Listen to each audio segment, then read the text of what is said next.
Bagaikan pagi sakit sorenya meninggal. Ya, itulah yang dikatakan Sabdo Paloh. Pulau Jawa akan mengalami pagebluk. Video kali ini, channel Cerita Sejarah akan membahas sejarah Sabdo Palon. Seperti apa sejarahnya? Selamat menyaksikan. Kejatuhan Majapahit ditandai dengan candra sengkala yang berbunyi, sirna ilang kretaning bumi, yaitu tahun 1400 Saka atau 1478 Masehi. Arti sengkala ini adalah, sirna hilanglah kemakmuran bumi. Ada yang mengatakan bahwa candra sengkala tersebut adalah gugurnya Brekertabumi atau Brawijaya V Raja ke-11 Majapahit oleh Girindrawardana. Padahal Brawijaya V sebenarnya tidak gugur. Ketika keraton Majapahit diserang, Brawijaya V lolos dari kepungan prajurit Girindrawardana. Dia menyamar sebagai pendeta Buddha, kabur bersama abdi dalamnya Sabdo Palon Noyo Genggong. Mereka mempunyai tujuan ke Gunung Lawu, sehingga Brawijaya dikenal dengan nama Eyang Lawu. Sabdo Palon itu abdi dalem yang sakti mandraguna. Sabdo Palon akan pergi selama 500 tahun. Kemudian, Sabdo Palon menyatakan janjinya akan datang kembali di bumi tanah Jawa tataran Nusantara, dengan tanda-tanda tertentu. Tanda utama itu adalah muntahnya lahar Gunung Merapi ke arah barat daya. Baunya tidak sedap, dan juga kemudian diikuti bencana-bencana lainnya. Itulah tanda Sabdo Palon telah datang. Dalam dunia pewayangan keadaan ini dilambangkan dengan judul Semar Ngejawantah. Secara hakikat nama, Sabdo Palon Noyo Genggong adalah simbol dua satuan yang menyatu, yaitu Hindu, Buddha, Shiva Buddha. Di dalam Islam dua satuan ini dilambangkan dengan dua kalimat syahadat.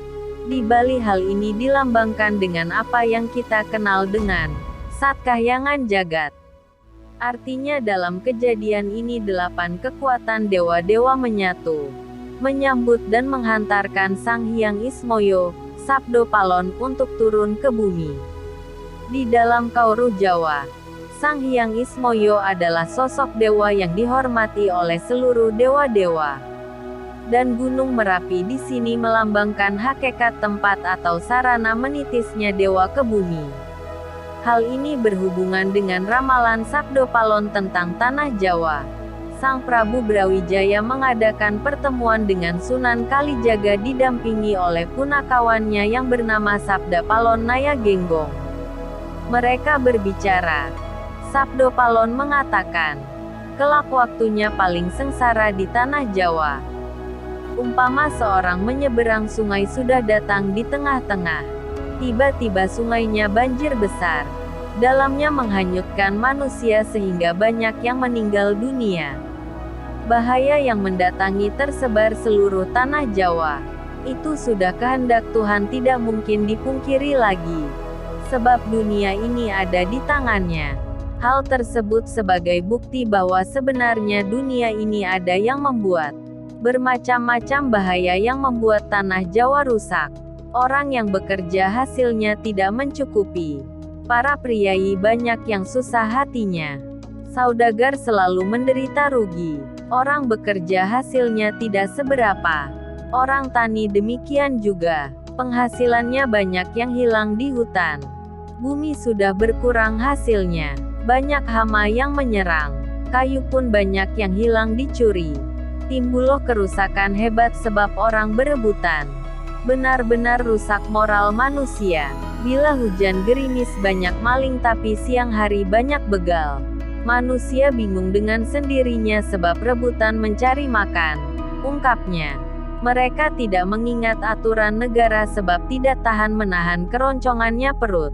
Hal tersebut berjalan disusul datangnya musibah pagebluk yang luar biasa. Penyakit tersebar merata di tanah Jawa. Bagaikan pagi sakit sorenya telah meninggal dunia. Bahaya penyakit luar biasa. Di sana-sini banyak orang mati, bebernya. Hujan tidak tepat waktunya. Angin besar menerjang sehingga pohon-pohon roboh semuanya. Sungai meluap banjir sehingga bila dilihat persis lautan pasang.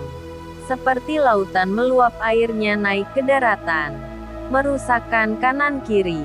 Kayu-kayu banyak yang hanyut, yang hidup di pinggir sungai terbawa sampai ke laut. Batu-batu besar pun terhanyut dengan gemuruh suaranya. Gunung-gunung besar bergelegar menakutkan. Lahar meluap ke kanan serta ke kiri sehingga menghancurkan desa dan hutan. Manusia banyak yang meninggal sedangkan kerbau dan sapi habis sama sekali. Hancur lebur, tidak ada yang tertinggal sedikit pun. Gempa bumi 7 kali sehari, sehingga membuat susahnya manusia. Tanah pun menganga. Muncullah berekasakan yang menyeret manusia ke dalam tanah. Manusia-manusia mengadu di sana-sini. Banyak yang sakit. Penyakit pun rupa-rupa. Banyak yang tidak dapat sembuh. Kebanyakan mereka meninggal dunia, ucapnya.